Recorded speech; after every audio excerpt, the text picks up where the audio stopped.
Hi there, my name's Nicole Newton. I'm a success coach here at Billy Blue on the Ultimo campus in Sydney. I want to say congratulations for getting through to exhibition. What an amazing opportunity that you have ahead. And the purpose of this recording is to be able to give you some tips on how you can have a more compelling conversation with industry, to share not only just who you are and what you've done, but why you've done it and what might be in it for them if they want to engage with you further. There will be a lot of people you'll coming to contact with at exhibition, and although there's really no way to tell exactly who is going to introduce themselves, you really want to be ready for when that right person crosses your path, and when they do, you want to grab their attention and pique their curiosity in the best way possible in the shortest possible time frame. Most importantly, what skills or what tips you're going to learn today, you will be able to use to leverage most when you're networking. So you can actually apply this beyond exhibition, but this is a fantastic place to start. So people will engage with you, bottom line, in conversation at exhibition, and they're going to ask who you are. So whether they remember it, whether it makes them actually care about you, want to engage more, is a matter of how well you present yourself to your intended audience. What I'm sharing with you is a brief conversation, which is the new elevator pitch. So I want you to keep that word front and center throughout this conversation. This is a conversation. You're a little strategic about it. You definitely have an intention of wanting to connect with industry, these important people that could have influence on your future career, but keep it like a conversation and you will be more natural and it will flow. The term elevator pitch has been around for a long time. You've probably heard of it. It's a concise, compelling introduction that can be communicated. It's a concise, compelling introduction that can be communicated in the amount of time it takes someone to ride the elevator to their floor. In other words, it's a brief conversation that describes you and your work. And that's ultimately what you want to be able to be doing, but with meaning, with more purpose. So what you need to think of is an elevator pitch is more of a conversation. And remember, how do conversations start? With a smile, usually quite relaxed. Remember that people are listening to you. They really do want to hear your story. So relax, smile, lean into the experience, and have a lot of fun with it as well. Know that when you're talking to industry, you want to be telling them about where you're at. So introducing yourself, of course, talking to them about your course, where you're at, what it is you're specializing in, talking about the work that's been presented, the technical skills or programs that have been used to create the work and concepts. And of course, if there's context, well, not if, the context of the brief behind it. If there's a collaboration, talk about your part in the project as well. And keep in mind too, when you're talking about what you've created, what you've done, what it is that you would like to do or hope to do that will be satisfying for you as a creative in industry. So what is it, where are you going beyond this moment? Where are you moving forward to? And follow it up with your why. Always keep that why front and center. Like the word conversation. Why are you sharing this information and why is it important to you? Showing what really matters and showing what you can do with other people or through other people in collaboration and sharing your work is a fantastic element to bring into your conversation. The why, remember that why. And in other words, what's in it for the person that's listening to you? Why would they want to continue to listen? Keeping your conversation in flow is one thing, but then actually strategically putting together the pieces of that 30-second succinct elevator pitch is important as well. So we're going to get to that. I'd like you to write down now, what are your greatest accomplishments?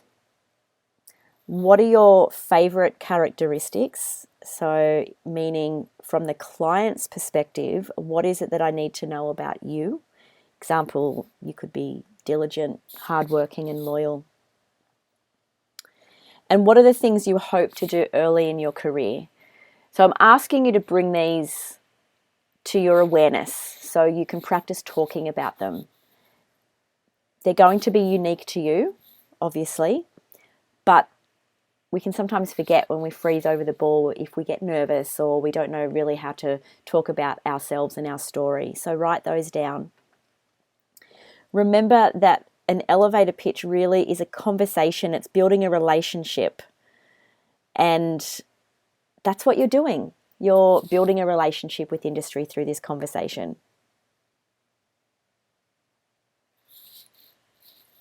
What's your story? What makes you interesting? So tacking this onto that list of accomplishments, your story is what personal or humanizing details can you provide that's interesting to your audience. So that's where you can reflect on that context of the brief.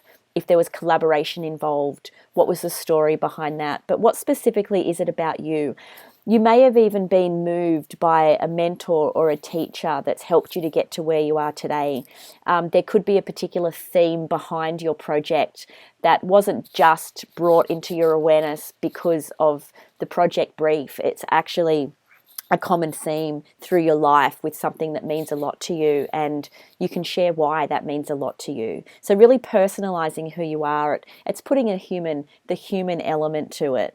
And ultimately, when you're talking to people at exhibition, you don't want them to have to work hard to understand who you are and what you do. So that's where putting these elements down in point form, practicing talking about them, makes it easy to flow when you are just having a conversation, and is going to make it even easier for them to understand who you are when they've chosen to engage with you. Your accomplishments, again, be really proud of them. Sometimes it can be hard to celebrate your successes, and it's not about bragging, it's about they really do want to know about you. So tell the story and tell it with congruence and tell it with certainty, and be proud of what it is that you've achieved. Again, with writing down achievements, 3 achievements is a really great way to start, to get used to looking at what you've done where you feel really proud of that. That way as well, when you land on 2 or 3 achievements, and just practice talking about those, practicing with someone else, running through them yourself, you'll be able to share about that a little bit more with so much more congruence, and therefore you'll have credibility. So rather than just saying the what of something I've done, there's a little bit more oomph behind the story, that accomplishment, and how you've gotten to where you are today. Ultimately, it's about being proud of where you are. Unique talents, again. So all of this is going to be woven into the conversation that you're having when you're asked questions. What are you known for? So, pardon me, especially sharing an expertise or a niche. So if you have already had experience in industry, and I know a lot of students I come across have, what is that niche? What is it that you've honed in on and that you have done a lot of work in? And if you haven't got a lot of experience in industry at this point in time, that's totally fine as well. You probably have an area of extreme interest or an area you would like to niche into. So what have you done particularly well within your studies that you'd like to that you would like to focus in on in your career? And it's wonderful when you can start to think about niching, because it's so much more powerful than being all things to all people. And if you're a generalist in what you're designing, that's fine too. But if you are aware of something that means a lot to you and you're good at it and you're really leaning into that, mention that. Definitely when you share your specialty, you're giving people reason, a specific reason rather, to connect with you. So keeping in mind what your target audience would want to know with you is great. And ask industry questions. So, where are they from? What projects do they work on? You might even be familiar, if you're lucky enough for someone that you admire and look up to that crosses paths with you, great opportunity then to be able to showcase what you know about them. So asking what projects they work on, or comment on projects they've worked on that inspire you. And also if you're looking at the technical side of things, asking them what programs, for example, or equipment, for example, that they're using can be great as well. So the steps of putting together this elevator pitch about who you are. First thing is, I've given you all of those topics of interest to think about in a conversation. So really understanding what your accomplishments are, knowing your story, humanizing yourself, being able to ask questions to industry, be proud of what you have achieved, and be able to hone in on an area you would like to focus on or one that you already have.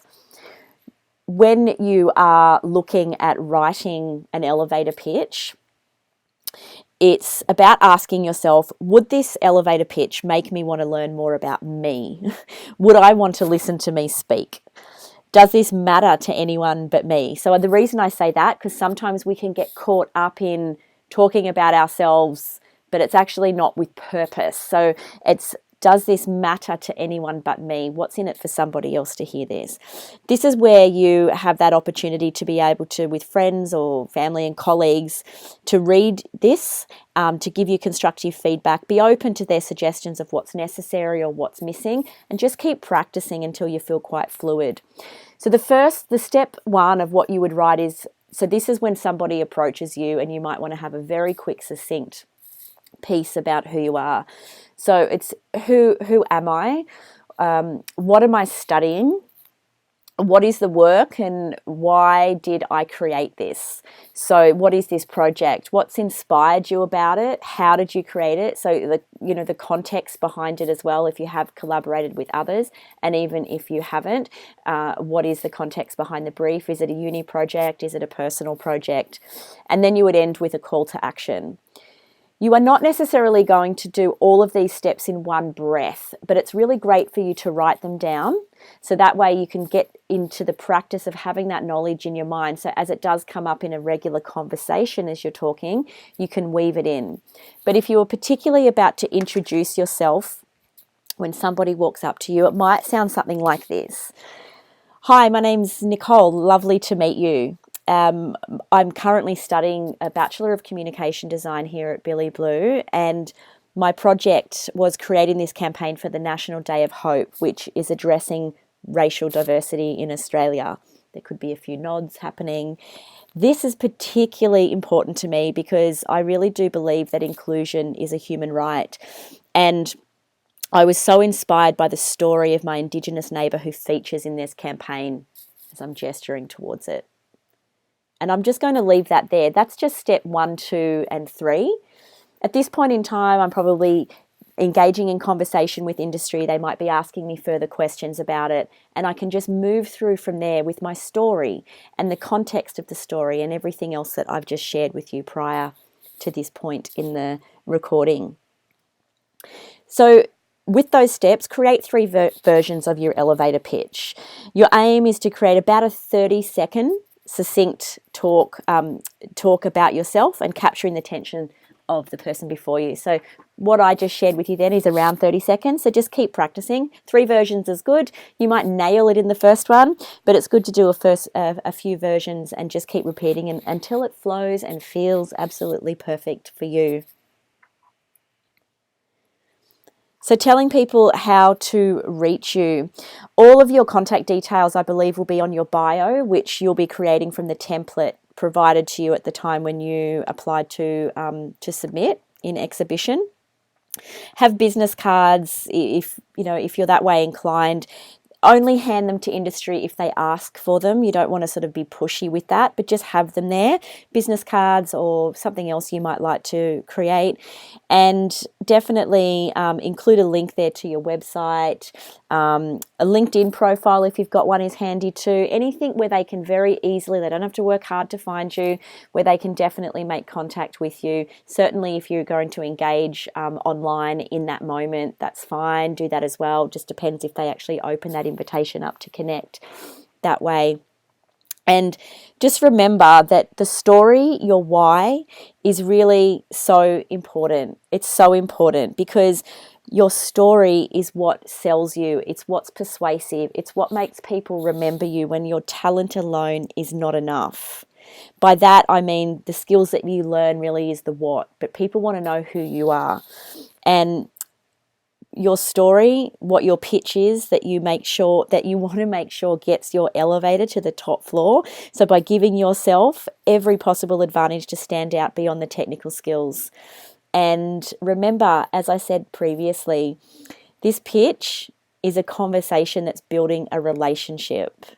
It's building an invitation. It's creating conversation and an invitation with industry to engage beyond this exhibition. And I wish you all of the best for this opportunity. If you have any questions, if you would like to have a one-on-one coaching session with me, if you would like to run your pitch and your story by me, I would love you to reach out. I can definitely give you feedback, and it's been my pleasure to be able to help you today. And have a fantastic exhibition.